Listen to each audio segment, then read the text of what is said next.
Hello, welcome. My name is San. This is a reading today for Pisces. Pisces, there are no dates on my readings. I trust that when they find you, if they resonate, then they're yours at that time. I'm doing your reading with a blend of decks, so you'll see a mix of several decks in your spread today. So we've got the sun on the split, which is beautiful to see because the cards that are on the table are coming through with a bit of melancholy. I feel like the message overall is very reassuring, but you're kind of at this place where, oddly enough, it feels like you're at a good place and you're starting to wonder if you can sustain it. And at the bottom of the deck is her wildest designs, which I almost read as her wildest dreams, but I think her wildest designs is beautiful because it's got a lot of that sun energy in it. Just the appearance of the sun card with that blast of white. It's interesting thinking about the color of the sunlight. Is it white or is it golden? And you can see it says her wildest designs. There's something in this about your work. Instead of your wildest dreams, it's talking about your wildest creativity. With the Three of Swords underneath it, though, there's something kind of at the core of your creativity or at the core of your happiness that is starting to concern you, is how it's coming through. Because it's got that feeling like, you know, when you go to an event that you've been looking forward to on your calendar for a very long time, for example, a big music festival, you're going to see your favorite band, and then you finally get there. It's been on your calendar for a long time, but then as the evening wears on, you start to realize that it's going to be wrapping up soon and you don't want it to ever end. It's kind of got that feeling in your cards. I'll get to that in a moment. I'm going to pull you a What We've Forgotten Oracle as an overall energy. What We've Forgotten Oracle for Pisces. You know that feeling, like when you're in a beautiful, beautiful moment and you never want it to end, but of course everything changes. The only constant is change, so you know that it's going to change. That at some point you have to go home and go back to your everyday life. That's kind of the melancholy that we're talking about here. We've got water and offerings that came out. The water is referring to creating a sacred space. There's been in the last couple of readings, actually, there's been this kind of creating a sacred space, creating a sacred practice in order to make something sacred. It doesn't have to be a specific environment in your home. It could be the relationship that you're in. It could be making the relationship sacred, making the event sacred, making gathering with friends sacred. So that's what I'm seeing here with the water and the offerings. It's talking about a sacred offering. It's kind of like setting an intention beforehand, before you ever get to this Ten of Cups, which is already on the table. Before you already get to that Ten of Cups, kind of setting an intention for it to be documented or not documented. Set an intention for it to be, every moment of it to be cherished throughout, because you know that the moments will pass. But that's not exactly the message here. It's not talking about hanging on to something that is ending, but I feel like that's how you're feeling because it's starting with the World. I think actually yesterday's reading started with the World as well, and it's talking about cycles coming to an end, which I don't usually read the World as that. I know that it's a very traditional interpretation of this card, but it's actually coming through with that for me the last couple of readings, that the World card is here talking about cycles ending and things transforming. But we've got the Abandon Worry card coming up next, but it does have this kind of melancholic rainy day.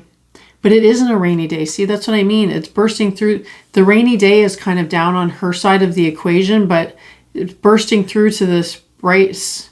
That's why you got the sun on the split. It's like there's something here about you wanting to hold on to a Ten of Cups.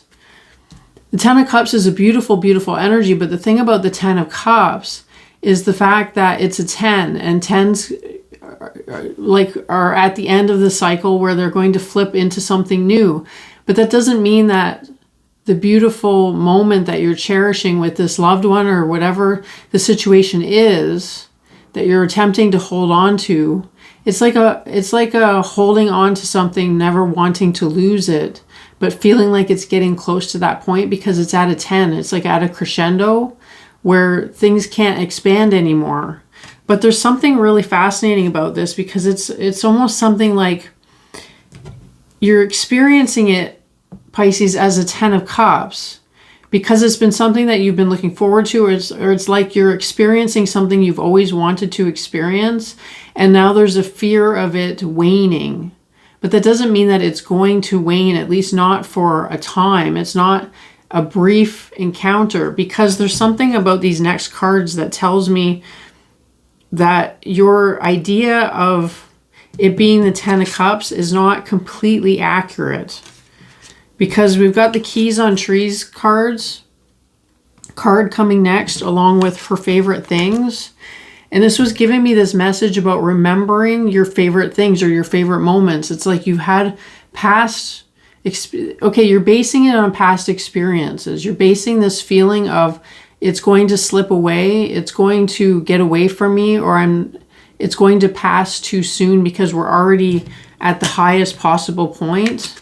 With the 10 of Cups, right? It's like we're already at the peak of this experience, or we're having a peak experience and it cannot be sustained. But there's something here about reminding you, the Keys on Trees is talking about unlocking memories, hard to reach memories about your favorite things. There's something like there's a trend. If you look back, there's a trend in your life, maybe that you've done this before, where you've assumed that you're at a peak experience, or maybe you were having a peak experience. And because you've had peak experiences that did peak and then wane, now you are attempting to hold on to this. And in a sense, it's casting a shadow over what should be a beautiful day. Because you're the one bringing the umbrella and the rain clouds when there's really no need for it. See what I mean? Something like that. The long way home under that too is hinting at memories. And then Learn from the Bees is talking about that transdimensional energy. You've got like it's this transdimensional vibrational energy right under the surface that is wanting to trigger your memory about something, about the sunshine, about something about like that it's not completely true. Because the reason why I'm saying that is because the 7 of Pentacles is coming up next. And it's like there's something here about is believing that it's the 10 of Cups because it is a peak. It's like reaching a new peak, but it's not completely true because it's only a 7 of Pentacles. It still has more growth within it. And then the change of seasons coming next is talking about that's the difference here. There's something different here that wasn't experienced before. There's also something here about a change in your work, because her wildest designs is hinting at work too. It's not wildest dreams. Maybe we're talking about a dream job, but with this being the 10 of Cups, it feels like it's relationship focused, but the relationship seems to be related to work or creativity in some way. I mean, maybe you're dating somebody from your workplace or somebody that is in a similar field to you. You're both creatives or you're both exceptionally spiritual. But so it's something like this. If you're in a new-ish relationship, because that's what it feels like, kind of a newer relationship that is, the reason why I'm saying newer is because it's just potentially coming into this 10 of Cups, meaning that it's almost like a honeymoon phase, right? And I want to say that maybe you're bracing yourself against that honeymoon phase because you've had crashes after the honeymoon before. But the cards are saying with the 7 of Pentacles that that's not true. That it's a peak experience. It's the highest feeling that you've had in this scenario thus far, but it's still only a 7. It's like when you hit there's that thing at the carnival where you hit the hammer down on the thing and it shoots up and hits the bell. It's like your experience is heightening the energetics are expanding, but it's not quite reaching the top yet. There's still more expansion to go. It's basically what I'm seeing. And that is different from what it has been before. But there is a Wheel of Fortune coming up. So this could be the reason why you're bracing yourself for this experience, is because it feels big, because the Wheel of Fortune, and you've got the Welcome Presence card. I feel this Welcome Presence is the guidance from the cards. It's saying kind of something like to be more aware, to be more present and mindful of the fact that the peak experience aspect of what you're going through, because it's long anticipated. It's like you're finally getting something that you've wanted for a very long time. So that's why it's got this peak experience feeling to it. But it's almost like it's an old threshold that you've reached before, but that doesn't mean that there's not another threshold beyond it, is kind of what I'm trying to communicate. It's like, yes, you've been in a similar height before. You've been at a similar height before. If you're hiking up, you've been at a similar height before. You know the jubilation, in a sense, of reaching that peak. So you're anticipating that you have to go back down the valley, but it's not. There's continuing growth here. And that's why this Wheel of Fortune is here, because there's a big change occurring. And there's something like your feelings of unease that are kind of, it's like you're in this beautiful moment. You're in a beautiful, beautiful moment with the sun and the wildest designs. But you're kind of feeling like this because you're bracing against it. It's like you're expecting loss before there's any hint of loss. Or you're expecting a decrease before there's any hint of decrease. And this is saying the decrease is not necessarily coming. In fact, what I'm seeing in the cards is that the peak is farther up. You haven't actually reached the peak yet, because you're only at the 7, even though it feels like a 10 of Cups, because it is a 10 of Cups. It's like it's equivalent to a previous accomplishment.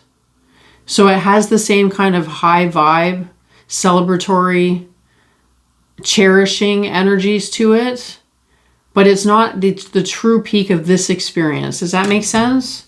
It's like you've still got a ways to go. So there's something about this presence and this Wheel of Fortune that are telling me that to be mindful and very self-aware, or energetically aware is more like it, to tune into the energetics of the situation, because there's more going on than you're reading on the surface. It's like something about, because this resembles something that you've done in the past, that's why the keys on trees is here. It has a memory associated with it. It's connected, it's keyed to a previous memory. So it's kind of like having muscle memory, or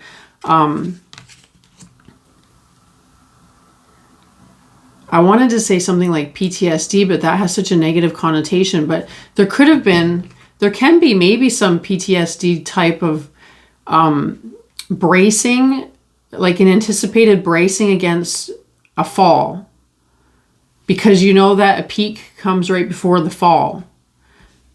But PTSD is too strong of a word, but you know what I'm saying? It's that kind of like anticipating a trigger, anticipating a stumble. But I'm not seeing the stumble. You've got the Go Dark from the Silence and the High Priestess coming next. It feels like you're creating your own dark space. But that could be part of this sacred. When I was saying to make this sacred, okay, this could be all in anticipation. Because you've kind of got this, if this is resonating with you, you've kind of got this melancholy feeling, even though you're going into this beautiful sun and the 10 of Cups. It's like anticipating that it's going to be over too soon, or it's going to be over. You don't want the ending to happen. That's why the World card is the very first card on the table. That talks about the grand ending. You don't want this to end. And so you're bracing against it, and you have this melancholy energy about you, which is a bit of a Debbie Downer, or a bit of a darker energy. So this card here says Go Dark. And I'm loving that she's kind of pulling back the veil. And then from the stillness, it's just kind of a meditation, or meditation. I want to say walking into self-awareness card. And then you've got the High Priestess, which does have the veil. So there's something about, this could be your advice going into this situation is knowing that you can do something to elevate your own mood as you pass through this event, because it's kind of like a date on the calendar or a mile marker of some sort, a threshold that you're reaching. And it's like you can create ceremony around that with all this High Priestess and go dark energy. It's like, and into the stillness. It's like this is you creating a sacred practice, or you doing something to make this sacred, using all of your High Priestess knowledge. And I mean, you know what to do. Pisces, you know what to do. You have rituals, or you have modalities, or you have routines, ceremony that you do, practices that you do to make something, to mark it as sacred, or to lock it in as sacred. I hope that makes sense. And then therefore it kind of brings you to presence with the welcome presence card we already talked about. It's kind of like preparing, laying the groundwork for being hyper present in every moment, so that you're not missing any moment when this 10 of Cups moment occurs. You can milk it for everything that it's worth, because you're going to be hyper present for it, because you're laying the groundwork in advance. You're getting all of this discomfort out of the way first. It's like experience that first. That could be what the crossing and the let it burn are talking about. This is like crossing into a space where it's got a lot of energy of ritual. It's like that writing down in a journal, getting all of your emotions out in a journal, getting everything out, whether it's a dream or it's a fear or it's an anticipation or it's just something, whatever is nagging at you or whatever your hopes and wishes are. You can write it all down and then burn it and let it go. Let it burn. With the moon on the crown there, it's like it's such a High Priestess type of a situation. It's so Piscean to rely on your spiritual gifts in a moment where you're feeling particularly uncomfortable. And the interesting thing is, with the discomfort, is the fact that you have it going so well. It's like waiting for the other shoe to drop kind of thing. But I don't see the other shoe dropping at all. And then you're ending with the Page of Swords, which is talking about learning and the dandelion fluff. The dandelion fluff was in yesterday's reading, really, really big in yesterday's reading. If you're interested in watching that, it was talking about creating dandelion fluff indoors in the winter. And now there's a little bug flying around. That's what I was talking about, bringing life into your space in the dead of winter. So there's something about that is continuing here for you, about in the quiet moments, in the still dark moments, you can still create more life. There's something about learning about that. That's what the Page of Swords always talks to me about, learning. That you're going to learn an exceptional amount from this process, about the fact that, I mean, maybe it's something like it is a 10 of Cups, but if you do all of the preparation or all of the sacred making, like, it's like, I don't know how what words to put on it, but it's like making a ceremony sacred. It's like preparing for the ceremony. For example, if you were having a wedding ceremony, it's like doing all of the energetics. It's maybe like grid work, intention setting, writing things down and burning it and allowing it to float off into the ethers. Doing all of that intention setting and work beforehand is going to change this 10 of Cups to the 7, which basically means there's still a higher peak. Like they're connected. It's not reducing it to a 7. I'm seeing it going up and up and up, right? Where before you've gone up and down and up and down, but this time you're going up And whatever it is that I'm talking about with all this ritualization or creating ceremony or making something sacred, you go up and then you go up more and then you go up more.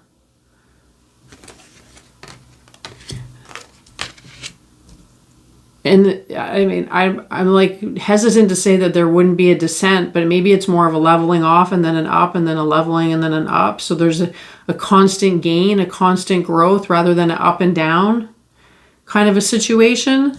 And that's what you're learning here. There's something about learning that skill that is very beneficial. I want to say kind of to your life overall. If you learn this and apply it and it works, if it even makes sense what I'm talking about, it's like this idea of approaching a goal, a deadline, a dream, a significant date on the calendar that you're concerned is going to be a peak experience with a crash afterwards.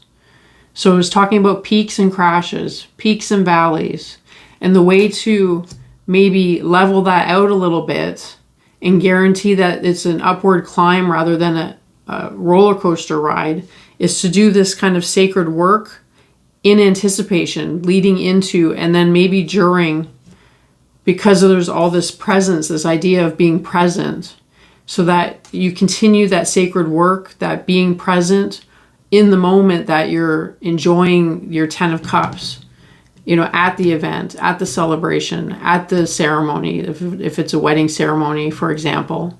Something like that. Okay, I'm going to continue to pull cards and create an extended. If you're interested in that, link is in the description.